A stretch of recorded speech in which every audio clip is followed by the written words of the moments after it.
Hi everyone, I'm Diane, respiratory therapist here at Sleep Doctor.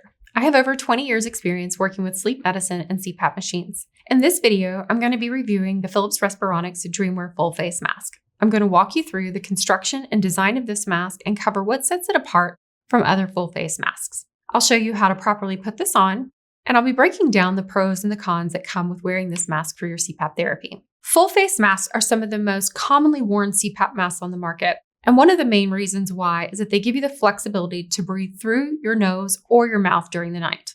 Now, the DreamWear Full Face Mask is actually a hybrid mask, meaning it is a cross between a standard full face mask and a nasal cradle mask. So what does that mean? Well, it means that your nose rests in this cradle where the air is allowed to push through your nostrils in addition to your mouth being fully covered. What's great about hybrid masks compared with other full face masks like this one, this is the ResMed AirFit F20 Full Face Mask. It's that you don't have anything going up and over the bridge of your nose, covering your nose entirely. The style of this mask may feel a bit more cumbersome on the face and may be a bit more prone to irritation around the bridge of the nose. The sealing features of this mask are it's made of flexible silicone, which allows it to help mold to the shape of your face, while the rest of the cushion is made of a slightly harder, yet still malleable plastic. Now, the most unique thing about the DreamWear Full Face Mask is that the hose connection is at the top of the frame rather than connecting to the front of the mask. Now, what this does is it allows for you to change sleeping positions more easily throughout the night without the risk of tugging or snagging your hose as you move. It also takes some of the weight and the bulkiness that the hose attachment creates off the front of the mask and redistributes it at the top, so you get a more compact design. All right, so let's talk about how this mask actually works. The air from the machine is transported through the hose and down the sides of the frame of the mask here. So you might be thinking to yourself, well, what about side sleepers? How are they supposed to wear this mask and not get their air passage cut off? Well, that's what's neat. If you're sleeping on your side, the air just gets distributed down the other side. So you're able to freely change from your left to your right side sleeping positions in bed. Now, regarding the actual mask parts, you can get this mask in one size. This one here I'm demonstrating is a medium. Or you can get it in a fit pack that comes with a variety of sizes if you're not exactly sure which sizing is best for you. We highly recommend this route if this is your first mask, considering the time and money it may cost you if you don't properly measure your face before purchasing.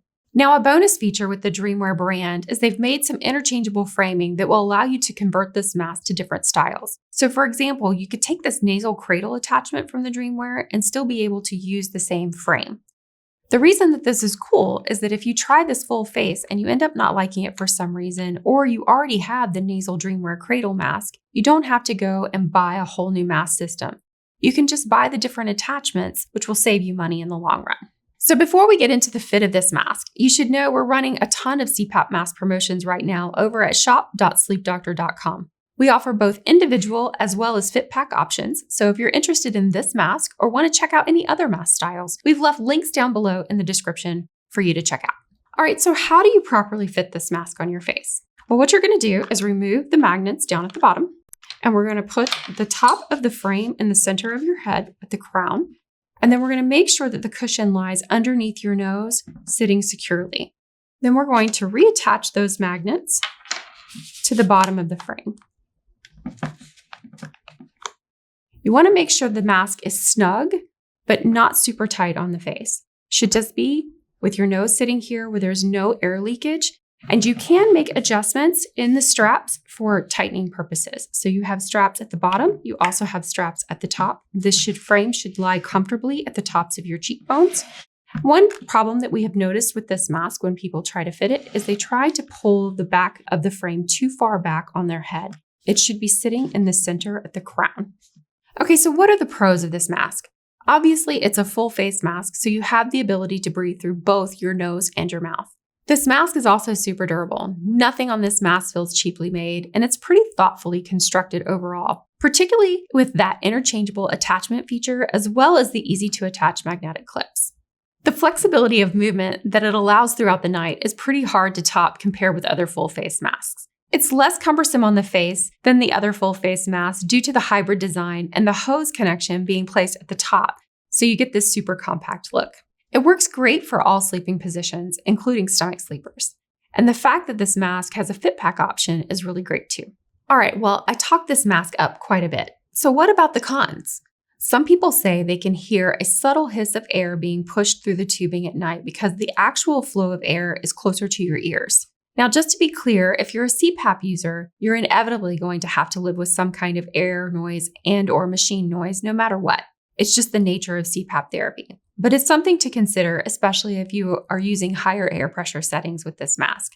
But if that's the case, we'd recommend adding something like a white noise machine to help you with your sleep routine. Now, some people have also said to experience an air pressure drop when sleeping on their side. Now, this complaint has only come from users who have been prescribed higher pressure settings. If you use a lower air pressure setting, you shouldn't be experiencing this. Another thing to note about the top of the head connection is that although it should allow you for more flexibility of movement, if it's not placed properly above you before sleeping, the hose may drop to the side of your pillow, which may get a little in your face. It's pretty minor, all things considered, but we'd recommend that you place the hose above your pillow before falling asleep. Lastly, you should not use this mask if you have a pacemaker or any mask with magnetic clips in the headgear. This may interfere with your pacemaker during the night, so again, definitely avoid if you have one. All right, now let's talk about the cleaning and maintenance of this mask. It's super important to be cleaning your mask regularly because if you don't, you're opening up yourself to bacteria buildup in your mask and your hose, which could lead to poor CPAP therapy performance and even worse, respiratory problems in the long run. But the good news is that the DreamWear is very easy to clean. All you have to do is break down the mask parts, detach the actual face cushion part from the headgear, and wash each part individually with warm soapy water. Or you could use CPAP-specific products like these here. These work really well, so we'll leave some links down below for you to check out. After you've thoroughly washed them, all you have to do is set them aside to air dry. Do the same for your hose and, of course, your machine water tank. If you struggle a little bit with your hose, you can pick up a few of these wire hose cleaners, which allow you to scrub all the way through the hose, which is really nice. Regarding the general upkeep of this mask, the brand recommends that you change the mask cushion once a month, your frame every 3 months, and the headgear every 6 months. And that's it for the DreamWear Full Face Mask review. If you've found this video helpful, please give the video a like and be sure to subscribe to the channel. We have a ton of CPAP content, including in-depth machine and individual mask reviews, as well as videos that cover a variety of questions you may have regarding your sleep apnea symptoms. If you're interested in learning more about other mask options out there, and believe me, there are a ton to choose from, you should check out our ultimate CPAP mask comparison guide right here. All right, everyone, thanks for watching. Sleep well.